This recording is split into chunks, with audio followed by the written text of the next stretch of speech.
Audio Jungle.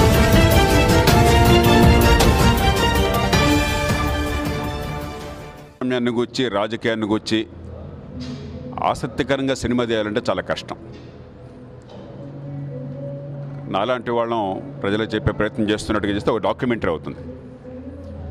కానీ ప్రజలను ఆకట్టుకునే రీతిలో కోట్లాది మందికి ఆలోచన పెరిగే రీతిలో ఒక దృశ్యకావ్యంలాగా మలిచారు కొరటాల శివ గారు. ప్రజల్లో ఆలోచన పెంచే లక్ష్యంతో మంచి చిత్రాన్ని తీశారు దానయ్య గారు. ఇద్దరిని మనసారా అభినందిస్తున్నాను. ఒక సినిమా అన్న తర్వాత లక్షలాది మంది చూసి ఆదరించాలి కాబట్టి కొంత నాటకీయత ఉంటుంది, దాన్ని పక్కన పెట్టేద్దాం. రెండు అంశాలు నాకు ప్రత్యేకంగా నచ్చినాయి. ఒకటి చట్టబద్ధ పాలన, రెండోది స్థానిక ప్రభుత్వాలు. మన బతుకులు మన చేతుల్లో ఉన్నాయి కానీ ఎక్కడో ఢిల్లీలో హైదరాబాద్లో ఉన్న మహానాయకుల చేతుల్లో కాదు, వాళ్ళెవరు హీరోలు కాదు. నాయకులు అవసరం లేని సమాజం సృష్టించడమే నిజమైన ప్రజాస్వామ్యం అన్న దాన్ని మళ్ళీ మళ్ళీ అర్థమయ్యే రీతిలో చెప్పే ప్రయత్నం చేశారు. నేను అందరినీ కోరుతున్నా, మంచి సినిమా చూసి ఆస్వాదించండి, ఆనందించండి, కానీ కొంత ఆలోచించండి. మన బతుకులు మన చేతుల్లో ఉన్నాయి.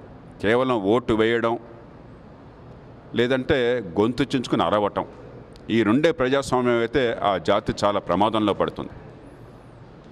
ఇవాళ మన దేశం ఆ ప్రమాదంలోనే పడింది.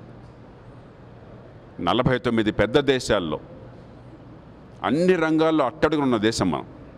పాకిస్తాన్, బంగ్లాదేశ్, నైజీరియా సరసన. కారణం, మనకు ఓటంటే అర్థమయ్యే వ్యవస్థ నిర్మాణం కాల. దీనిలో భరత్ పాత్ర ద్వారా డైరెక్టర్ గారు మళ్ళీ మళ్ళీ ప్రయత్నం చేశారు. మన బతుకులు మనం నిర్ణయించుకోవాలి. ఓటు అంటే ఏంటో తెలియాలి. మన పన్ను డబ్బులు ఏంటో మనకు అర్థం కావాలి.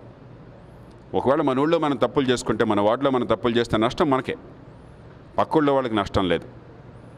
అందుకే స్థానిక ప్రభుత్వాలు బలపడాలని మొట్టమొదటి నుంచి నాలాంటి వాళ్ళని వాదిస్తున్నాం. చాలామంది మధ్యతరగతి వారికి కానీ పత్రికలకు కానీ అవగాహన ఇప్పటికి కూడా లేదు. ఈ జనమంతా పనికిమాలిన వాళ్ళు, వాళ్ళకి ఏం తెలియదు. ఎవరో మహానాయకులు వచ్చి ఉద్ధరిస్తారు, ఒక నరేంద్ర మోదీనో, ఓ కేసీఆరో, ఓ చంద్రబాబు నాయుడు, ఓ సిద్ధరామయ్యో, మరొక ఆయనో ఉద్ధరిస్తారు అనుకుంటారు. వాళ్ళు చెడ్డవాళ్ళు కాదు వాళ్ళెవరు. కానీ మన బతుకులు బాగుపడ్డం మన చేతుల్లో ఉంది తప్ప మహానాయకుల చేతుల్లో లేదు. సినిమా కాబట్టి భరత్ వందల మందిని అవలగా కొట్టేశాడు, కానీ దానివల్ల పరిష్కారాలు కావు. మనందరం ఆలోచిస్తే మన బతుకులను గురించి ఖచ్చితంగా ఈ ప్రజాస్వామ్యంలో మన బిడ్డల బతుకుని బాగు చేసుకోగలం. ఈ మౌలికమైన సందేశాన్ని ఆసక్తికరంగా లక్షల మందికి ఆలోచన పెంచేలా కొరటాల శివ గారు గొప్ప దృశ్యకావ్యంగా మలిచారు. వారిని మనసారా అభినందిస్తూ కాస్త ఆలోచించమని ప్రేక్షకులను కోరుతున్నాను. ఈ చక్కటి సందేశం ఉన్న సినిమాని ఆదరించినందుకు తెలుగు ప్రజల్ని మనసారా అభినందిస్తున్నాను. ఏంటండి, వీడియో నచ్చిందా? అయితే ఓ లైక్ వేసుకోండి, లేదంటే ఓ కామెంట్ చేయండి. ఎప్పటికప్పుడు మా వీడియోస్ చూడాలంటే సబ్స్క్రైబ్ చేసుకోండి.